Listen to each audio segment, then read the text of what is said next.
Bonjour à tous, ça y est, le coup de force, on en parlait ici sur le traité Mercosur, a été fait par Ursula von der Leyen. Ça a montré à tout le monde que c'était l'Union européenne qui décidait et qu'il n'y avait pas d'autre solution si on voulait protéger la France, sauver la France, notre agriculture, notre alimentation, notre santé notamment et tout le reste. Pas d'autre solution que de sortir de l'Union européenne, ça s'appelle le Frexit. On va voir ce qui s'est passé, cette provocation incroyable d'Ursula von der Leyen, mais ça a réveillé la révolte paysanne. Avec pour la première fois une occupation de Rungis, je vais en parler, avec des appels maintenant à la désobéissance, avec l'implication maintenant des agriculteurs belges qui bloquent des routes, les frontières, notamment avec la France, et une action qui va considérablement se durcir à partir de ce lundi, 9 décembre. On va en parler, ça c'est l'action concrète qu'on soutient, et la solution politique avec un P majuscule, c'est encore une fois le Frexit. Il y a beaucoup de mensonges dans la classe politique française suite à cette affaire du Mercosur, je vais en parler aussi, vous allez voir. Notamment, ils osent faire le lien avec la motion de censure, etc. On va détailler tout ça dans cette vidéo. Merci de la partager partout, elle est très importante. Je crois qu'elle doit réveiller les esprits, choquer les esprits. Pour ça, merci de vous abonner à cette chaîne YouTube par un petit clic gratuit sur s'abonner en dessous. Vous êtes nombreux à le faire. Pour vous, c'est juste un clic, ça aide énormément à la diffusion par l'algorithme de YouTube de ces vidéos qui vont toucher des personnes qui vont nous découvrir grâce à votre abonnement à cette chaîne. Donc, merci. Bravo à vous, bien évidemment. La pétition nationale de Macron d'émission est toujours à signer sous la vidéo en description. Vous trouverez également sous la vidéo en description un nouveau lien pour s'inscrire pour la nouvelle université d'éducation populaire. Cette fois, c'est quelle politique agricole et alimentaire pour la France libre? Qu'est-ce qu'on fera après? Ça sera à Toulouse, dimanche 12 janvier, 15 h, entrée gratuite pour tous, adhérents ou non-adhérents. Par contre, inscrivez-vous dès maintenant par le petit lien sous la vidéo en description. Vous aurez les infos sur l'adresse et tout. Mais pensez tout de suite à vous inscrire. Ça va être un grand moment. Et puis une réunion publique, bien sûr, où je prendrai la parole. Par ailleurs, en plus de la table ronde, vous connaissez maintenant le principe. C'est assez formidable, ça fonctionne très très bien. Et puis, notez déjà ce samedi 14 décembre après-midi à Paris, manif au pied de l'Arcom. Nous sommes les médias sur la liberté d'expression. Je vous donnerai toutes les infos précises très bientôt. Ce sera à 15 h. Mais préparez-vous. Voilà, écoutez, merci, je vous attends. Voilà, en cette fin d'année, je sais qu'il y en a plein qui ont envie de venir dans cette dynamique. Toutes les vérités émergent, il y a des coups d'état mondialistes partout. C'est le moment de nous sauver, c'est le moment de nous sauver au bon sens du terme, c'est-à-dire de nous libérer, de briser nos chaînes, de défendre la paix, la liberté, la souveraineté, le Frexit, la sortie de l'OTAN, l'avenir de la France libre et de l'humanité pour nous et nos enfants. Dans le plus grand mouvement et de loin souverainiste de France qui s'appelle Les Patriotes, le plus grand mouvement de résistance de France qui s'appelle Les Patriotes, que j'ai l'honneur de présider, mais je vous attends, il ne manque plus que vous. Vous pouvez adhérer dès maintenant ou réadhérer, je vous invite à le faire, ou faire un don au mouvement pour nous aider à faire nos actions. Encore aujourd'hui, on est en manif dans la rue pour la démission, destitution de Macron. Si on ne fait pas nos actions, personne ne les fera à notre place, et vous le savez, mais il faut les financer. Donc vous pouvez faire un don, on n'a pas de financement public, rien, pas un centime, ni d'aide des banques. Seulement adhésion, réadhésion et don à 100%. Alors, tout ça est défiscalisé aux 2 tiers de vos impôts. En cette fin d'année, avant que les compteurs fiscaux soient remis à zéro le 1er janvier 2025, défiscalisés en masse, ces 2 tiers de défiscalisation, ça fait baisser vos impôts. Profitez-en, en adhérant, réadhérant ou faisant un don au mouvement. Comment on fait pour adhérer, réadhérer? C'est le premier lien sous la vidéo en description dès maintenant. Faire un don au mouvement, c'est maintenant le deuxième lien sous la vidéo en description. Sinon, c'est sur les-patriotes.fr que vous aurez ces liens. Bienvenue, bravo. On y va parce que ça y est, coup de force d'Ursula von der Leyen, on l'avait vu venir, avec fausse opposition de Macron et puis surtout les règles de l'Union européenne qui s'imposent. Tant qu'on y est, on se fera toujours avoir. Alors ça y est, elle conclut l'accord, le coup de force 6 décembre, ça a été annoncé dans l'après-midi, elle s'en est vantée sur son compte X. Vous avez cet article du Point, par exemple, le 6 décembre, le titre Mercosur, Ursula von der Leyen passe en force. On parle bien sûr du méga accord de libre-échange entre l'Union européenne et le Mercosur, zone d'Amérique du Sud, Uruguay, Paraguay, Brésil, Argentine, qui sera le plus grand, s'il va jusqu'au bout, le plus grand accord de libre-échange de l'histoire du monde, qui notamment sacrifie l'agriculture française pour vendre des voitures allemandes, qui va par exemple importer 99 000 tonnes de bœuf de ces pays-là, en plus sans normes environnementales, sanitaires, etc. Alors, elle était, Ursula von der Leyen, présidente de la Commission européenne, à Montevideo, la capitale de l'Uruguay, et elle a donc annoncé que ça y est, il était signé et conclu cet accord, le Point écrit, malgré la ferme opposition française. Et elle a même écrit ça, c'est le début d'une nouvelle histoire, comme une provocation. Elle ajoute, cet accord est une victoire pour l'Europe, une autre provocation. Maintenant, comment elle veut le faire passer? Alors, ce qu'elle veut, c'est, je cite le Point, scinder l'accord en deux pour contourner le vote des parlements nationaux. Qu'il devienne simplement un accord commercial. Et là, s'il devient un accord commercial, vous le savez par les traités, on l'a déjà expliqué beaucoup sur cette chaîne, l'Union européenne a la compétence exclusive sur le commerce. Elle décide seule. Et donc, il faudrait juste l'approbation du Parlement européen et réunir au moins 65% de la population de l'Union européenne avec les pays représentants. Donc il faudrait que nous, on trouve 35% de la population en opposition avec les pays. On ne les a pas aujourd'hui. Alors la France dit non, on ne veut pas que ce soit scindé en deux. Pour nous, c'est une ligne rouge, écrit le point. Enfin, elle va le faire quand même. Et du côté français, pour l'instant, il y a juste l'opposition, en plus de la France, de la Pologne, de l'Irlande et de l'Autriche. Donc ça ne fait pas 35% de la population de l'Union européenne. L'Italie, pour l'interrogation, puisque le ministre de l'Agriculture est contre, mais le ministre des Affaires étrangères et apparemment Meloni, Premier ministre, est plutôt pour. Et donc le point écrit, la Commission européenne a bien repéré ce maillon crucial, l'Italie, et va travailler au corps le gouvernement italien dans les jours qui viennent. Moi, je ne me fais pas d'illusions, je pense que l'Italie n'ira pas dans le bon camp. Puis de toute façon, on va voir que même si à la fin, ce qu'on espère, cet accord est bloqué, parce qu'on veut quand même, on veut pas la politique du pire, on veut que ce soit bloqué, on aura perdu un temps, une énergie, alors que si on était un pays souverain, c'est nous qui gérerions directement notre commerce et ses accords commerciaux. On aurait pu tout de suite décider ce qu'on voulait. Vous voyez la différence entre un pays souverain et un pays qui est devenu une colonie sous tutelle. Alors, côté français, les réactions à cette annonce de l'accord.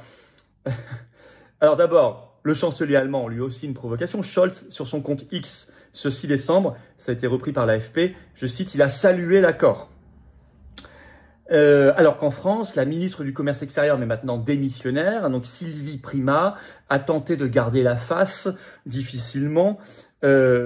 Voilà, je vais vous lire un petit extrait. Hop. Alors d'abord, le point expliquait que Ursula von der Leyen était en roue libre. Hein. Je cite, « Désormais, Ursula von der Leyen est libérée et agit selon sa conception propre des intérêts de l'Union européenne. Elle prend ses responsabilités pleines et entières et les risques qui vont avec. » Donc, elle est en roue libre totale.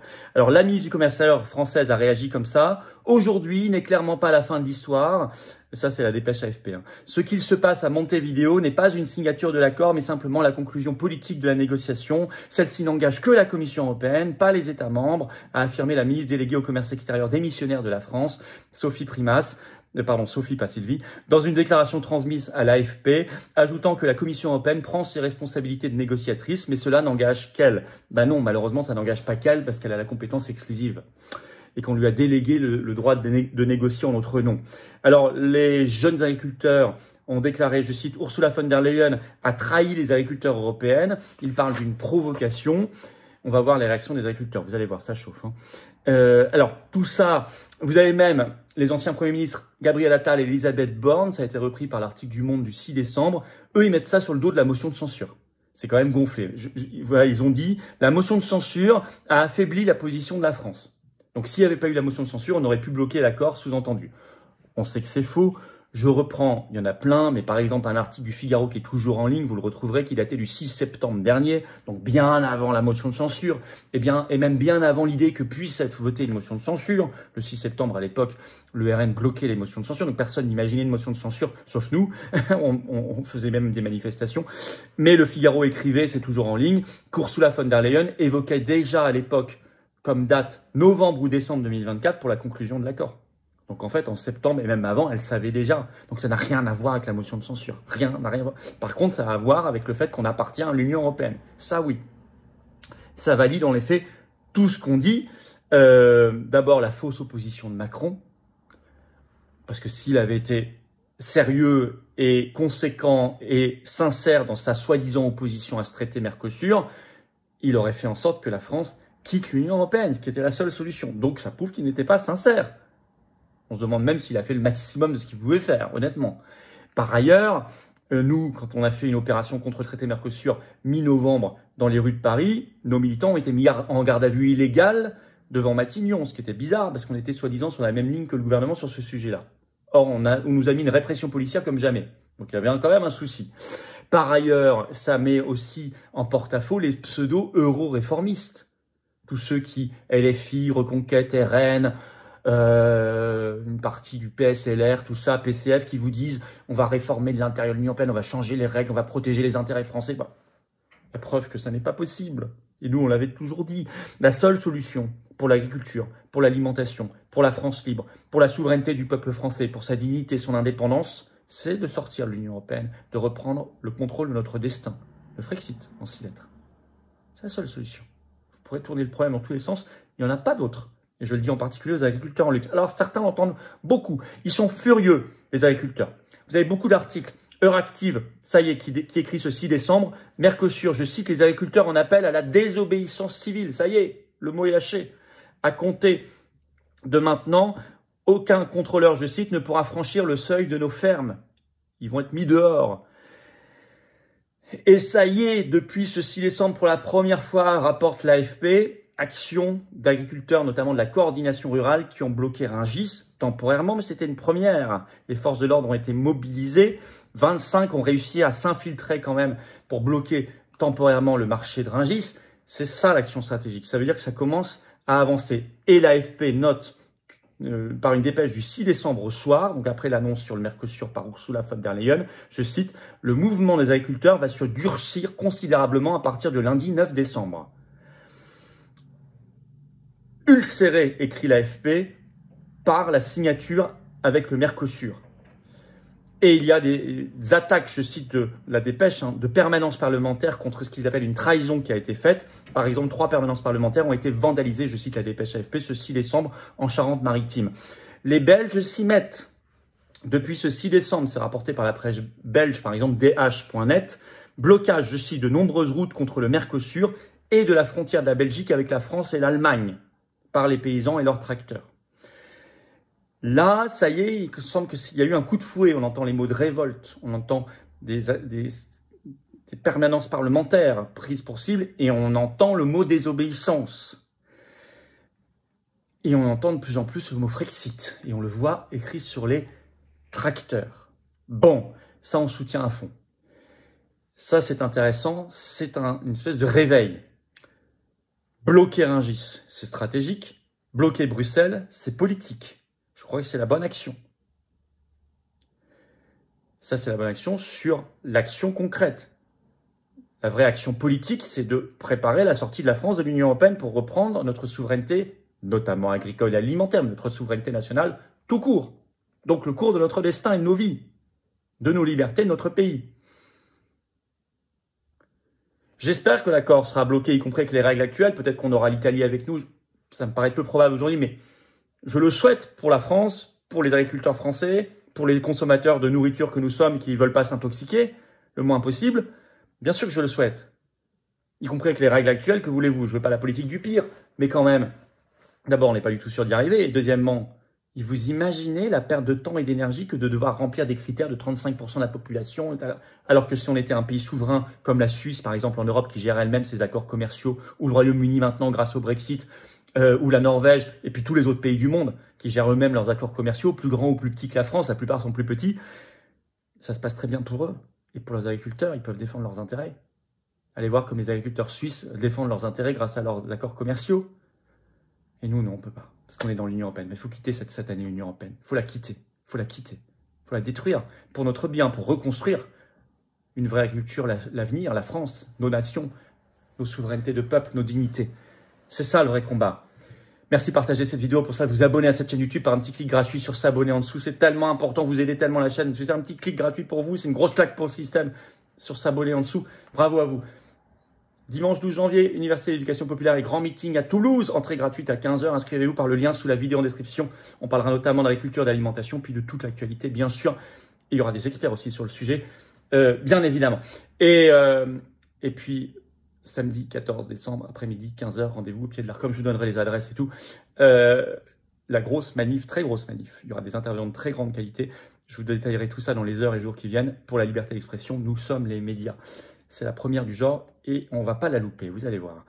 Mais moi, je vous attends aux patriotes, voilà. En cette fin d'année, je sais qu'il y en a plein qui veulent être dans la vague orange de libération, qui voient ce qui se passe dans le monde, Trump, mais en même temps les coups d'État mondialistes. Ça bouge beaucoup en France, en Europe, dans le monde.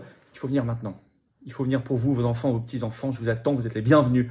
Dans une belle et grande famille, vous choisissez votre degré d'engagement, vous êtes les bienvenus. J'ai besoin de vous. Et on a tous besoin les uns des autres. On est le plus grand mouvement souverainiste et de résistance de France, mais c'est grâce à vous et avec vous, sinon on ne l'est pas. Et on peut faire des actions concrètes, et Dieu sait qu'on en fait, et dans le rassemblement, en invitant toujours tout le monde, uniquement parce que vous êtes là par vos dons, adhésion, parce qu'on n'a pas un seul centime de financement public, ni d'aide des banques, sinon on ne peut pas. Et si on ne fait pas, personne ne le fait à notre place. Regardez, la preuve par l'exemple. vous êtes les bienvenus. Adhérez, réadhérez dès maintenant, c'est le premier lien sous la vidéo en description. Ce lien, je l'ai mis également en commentaire épinglé, une petite fiche sur l'écran maintenant et dans quelques secondes, un lien sur l'écran. Faire un don au mouvement, c'est le deuxième lien sous la vidéo en description. C'est des liens que vous retrouverez sur notre site, les-patriotes.fr bien sûr, et c'est défiscalisé aux 2 tiers de vos impôts. Profitez jusqu'au 31 décembre 2024 pour cette année fiscale de défiscaliser, de faire baisser vos impôts en adhérant, réadhérant, faisant un don au mouvement. C'est le moment venu. Donnez pas ça au fisc, faites pas ce cadeau à Macron. Bravo aux donateurs, aux réadhérents, bienvenue aux nouveaux adhérents patriotes. Vive la France.